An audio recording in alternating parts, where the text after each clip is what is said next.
Olá, meus irmãos, a paz do Senhor. Venho hoje aqui trazer uma palavra para juntos meditarmos e refletir um pouco sobre o grande amor de Deus sobre as nossas vidas. Antes de ler o versículo que eu quero deixar, eu queria lembrar um pouco de um discípulo do Senhor, um homem que foi cheio de Deus, e esse homem é Estevão. Esse homem ele foi escolhido, foi um dos escolhidos, né? Um dos 7 homens escolhido pelos discípulos para ajudar na obra do Senhor.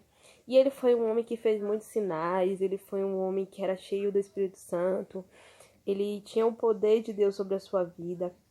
Porém, chega um momento em que ele entra em debate com alguns membros, alguns sacerdotes da sinagoga. E esses homens, eles se enfurecem porque eles não conseguem bater de frente com Estevão, porque Estevão estava cheio do Espírito Santo. Então, eles compram testemunhas falsas para que testemunhem contra ele e faça com que ele seja apedrejado, porque eles pagam essa testemunha para dizer que Estevão tinha blasfemado contra o Senhor e contra a lei de Moisés. E aí, quando Estevão é levado para ser julgado, isso está lá em Atos, você pode acompanhar a história lendo Atos 6, 7, 8 e 9, para você entender melhor o que eu quero falar.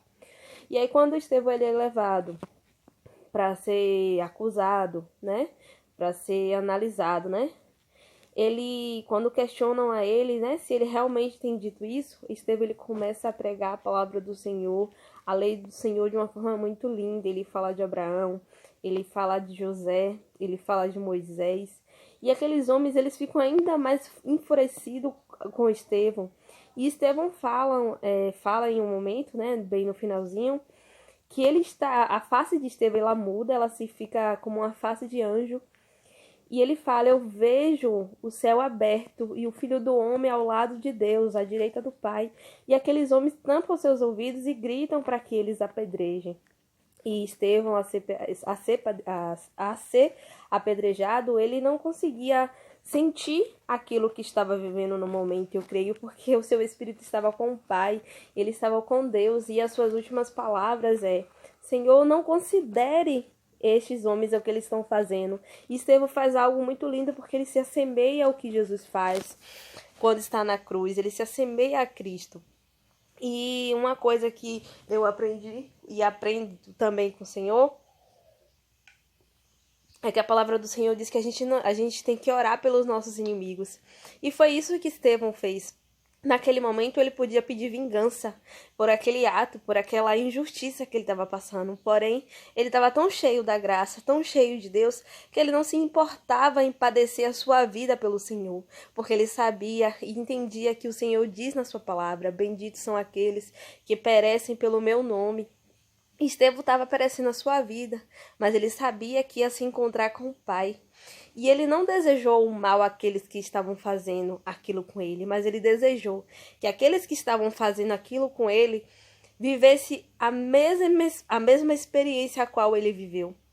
E aí eu quero ler o versículo que eu vim trazer para a gente meditar hoje, que está em Atos 9, versículo 15, que diz assim: mas disse o Senhor a Ananias: vá, este homem é o meu instrumento, escolhido para levar o meu nome perante os gentios e seus reis e perante o povo de Israel. Aqui onde eu li, fala quando, você não sei, é bem conhecido, né, a história de Saulo, quando ele se encontra, ele pede cartas, né, ele tá tão... Depois, ele foi um dos testemunhas, voltando, ele foi um das pessoas que estavam lá testemunhando. Fala que as roupas de Estevão foi colocado aos pés dele. Então ele assistiu um homem que estava com a face de anjo, falando: eu vejo o Pai, eu vejo Jesus à direita do Pai ser apedrejado e não fez nada. E a cada vez ele se enfurecia, ele entrava nas casas dos cristãos, ele botava o homem para fora, ele prendia, e ele pediu cartas para fazer isso por mundo afora, porque o evangelho estava crescendo e avançando. E eu percebo aqui uma conexão muito grande com o desejo de Estevão e com o que o Senhor fez. Porque Estevão não desejou mal àqueles que estavam ali fazendo mal a ele e vendo e não defendendo, mas Estevão desejou que eles fossem perdoados, que aquele pecado não caísse sobre eles. E aí o Senhor vai e encontra com Saulo, aquele que estava indo para, na sua mente, destruir aqueles que estavam fazendo, que na mente dele, na visão dele, algo que era errado perante o Senhor. E o Senhor se encontra com Saulo, e ele, ao ver aquela luz, ele cai sobre a terra, ele se prostra perante ao Senhor, e ele ouve a voz do Senhor falando: Saulo, Saulo, por que me persegues? E a Bíblia fala que ele fica cego, o Senhor induz a ele a ir a um caminho, e nesse momento ele fica 3 dias cego, sem comer, apenas orando. E o Senhor fala a ele que Ananias viria e curaria ele. O Senhor vai até Ananias, e Ananias de imediato fica amedrontado, porque Saulo ele já estava sendo conhecido pela forma a qual ele destruía e amedrontava e fazia com os servos do Senhor. Porém, o Senhor disse a Ananias: vá, porque foi ele que eu escolhi para ser o meu instrumento. E essa palavra me chama muita atenção, sabe por quê? Porque Deus, como ele diz na sua palavra, ele não faz acepção de pessoas. Ele escolhe até mesmo aqueles que se levantam contra nós para nos perseguir, para nos afrontar, para ser instrumento dele. Então é por isso que nem eu nem você devemos julgar aqueles que Deus escolhe para usar, porque Deus escolhe quem ele quer. E assim foi na vida do apóstolo Paulo, que antes era Saulo e se tornou Paulo.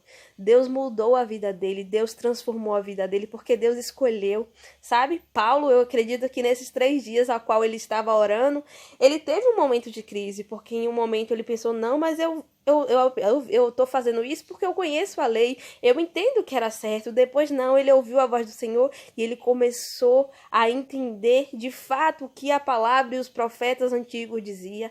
E eu acho que em um momento ele começou a se arrepender e querer poder conhecer e entender mais de Deus. E de imediato a Bíblia fala que quando ele é curado, quando as escamas caem dos seus olhos, ele é batizado pelo Espírito Santo e ele é cheio de Deus e ele passa a pregar o evangelho. E aquelas pessoas que sabiam que eles tinham ido para aquele lugar para apedrejar, para matar, para prender os servos do Senhor, ficam sem entender. Porque Deus trabalha assim, irmãos. Ele trabalha da maneira que ele quer, da forma que ele apraz, para curar, para transformar e para alcançar vidas. E sabe o que Deus nos diz também? Que o homem pode fazer planos, mas a última palavra, ela vem de Deus.